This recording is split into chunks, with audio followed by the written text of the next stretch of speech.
Hello everyone, welcome to my channel. So as you all know that I am Divya, your science expert, and today I am going to take up very interesting and important topic from class 8 science. But before we move ahead, I have an announcement for you, a good news for you.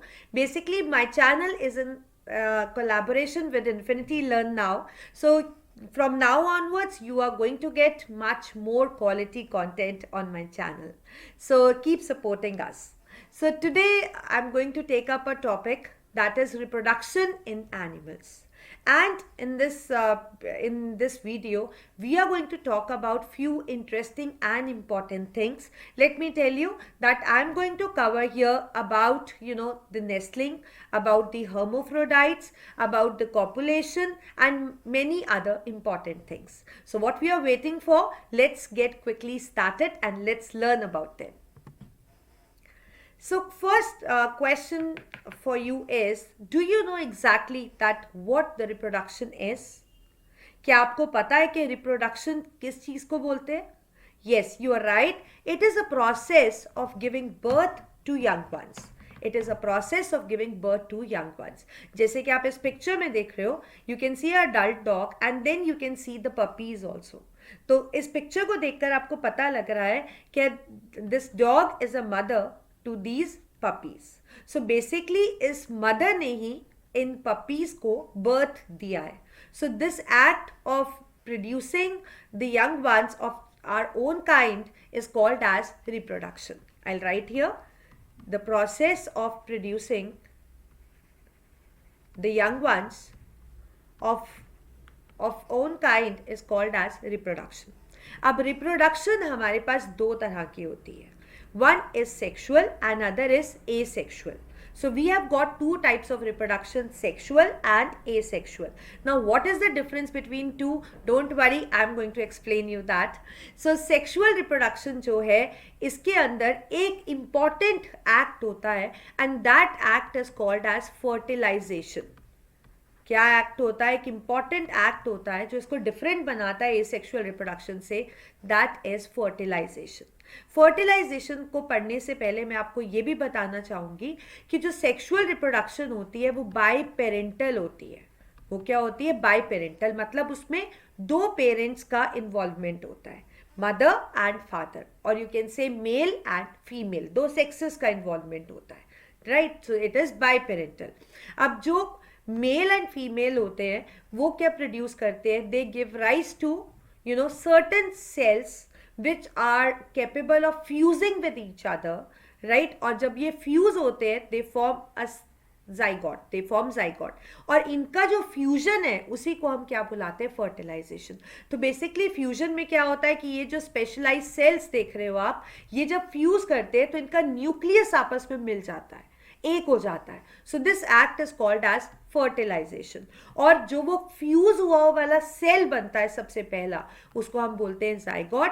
Zygote के अंदर कुछ developmental changes आते हैं और बन जाता है baby, right? ये जो सेक्सुअल रिप्रोडक्शन है ये ह्यूमंस, मतलब हम लोगों में भी देखने को मिलता है, राइट? तो इसमें क्या रहता है? मेल एंड फीमेल का इन्वॉल्वमेंट, इनमें सेक्स सेल्स होते हैं, वो आपस में फ्यूज करते हैं. फ्यूज करने के बाद एक सिंगल सेल बन जाता है जिसको जाइगोट बोलते हैं, और फिर उसमें चेंजेस आते हैं, वो ग्रो करता है, वो डेवलप होता है, और फिर एक न्यूली बॉर्न प्यारा सा बेबी बन जाता है, right? So it is by parental, और इसमें एक एक्ट ये फर्टिलाइजेशन होता है. और एक और सबसे इंपॉर्टेंट बात, जो बेबी बनता है, ये जो अगर आप अपने आप के अंदर भी देखोगे तो आपके अंदर कुछ आपके फादर से कैरेक्टर्स आते हैं, कुछ आपकी मदर से आते हैं, और कुछ उनके कैरेक्टर्स ब्लेंड होकर न्यू कैरेक्टर्स आते हैं, राइट? तो हम कह सकते हैं कि जो सेक्सुअल रिप्रोडक्शन है इट लीड्स टू एवोल्यूशन, मतलब development of new characters, right? और इसी वजह से जो एडवांस स्पीशीज होती है वो सेक्सुअल रिप्रोडक्शन से ही बनती है.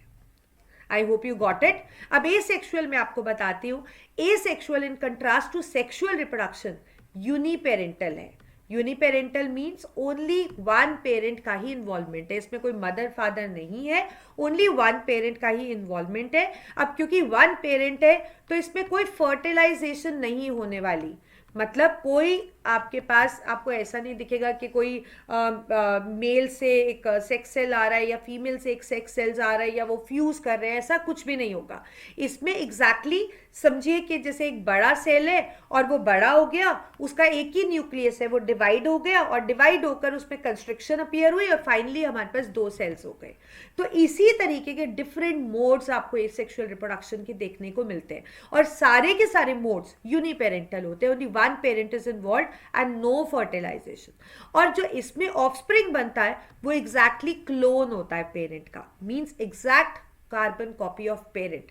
अब देखो यहाँ पे हमने इस अमीबा से शुरू किया था, इस तरीके से स्प्लिट हुआ और फिर 2 नए अमीबास बन गए, है ना, डॉटर सेल्स इनको बोल देते हैं। अब क्या इसमें से आप बता सकते हो कि कौन सा पेरेंट है और कौन सा न्यू है? नहीं बता सकते ना, because they are clone to each other, means exact carbon copies to each other. तो इसलिए asexual reproduction, uniparental, no fertilization, clone is formed and it doesn't leads to evolution. It doesn't leads to evolution क्योंकि इसमें कोई नए characters नहीं बन रहे। So I hope you got it, sexual and asexual. Now tell me, do you know about oviparous organisms and viviparous organisms? कि क्या difference है, कौन से ऑर्गेनिजम्स को हम ओविपैरस कहते हैं और कौन से ऑर्गेनिजम्स को हम विविपैरस कहते हैं। Now let me simplify this for you.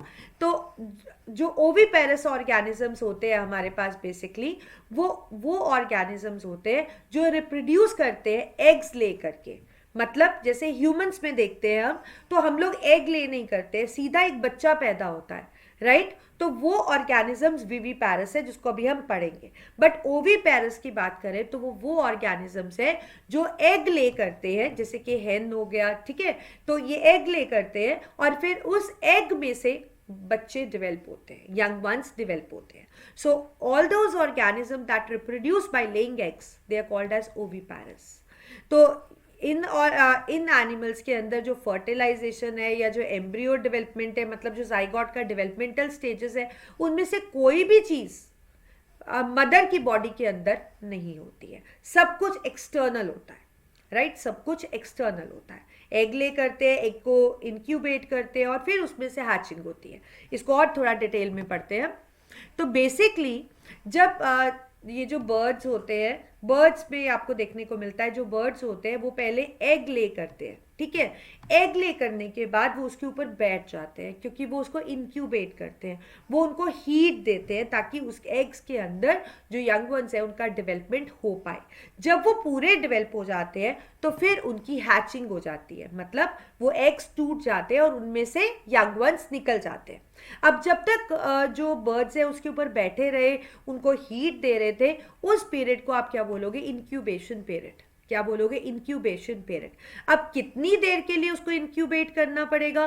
तो वो जो इंक्यूबेशन टाइम होता है वो वेरी करता है species to species, but typically मैं आपको बता दूं जितना बड़ा बर्ड होगा उतना ही ज्यादा लंबा इंक्यूबेशन पीरियड होगा।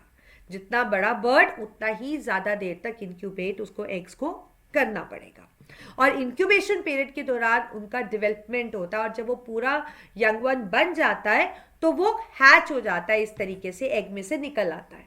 एग अपने आप टूट जाता है और वो उसमें से निकल आता है और वो जो उसमें से यंग वन निकलता है उसको आप क्या कहोगे? नेस्टलिंग।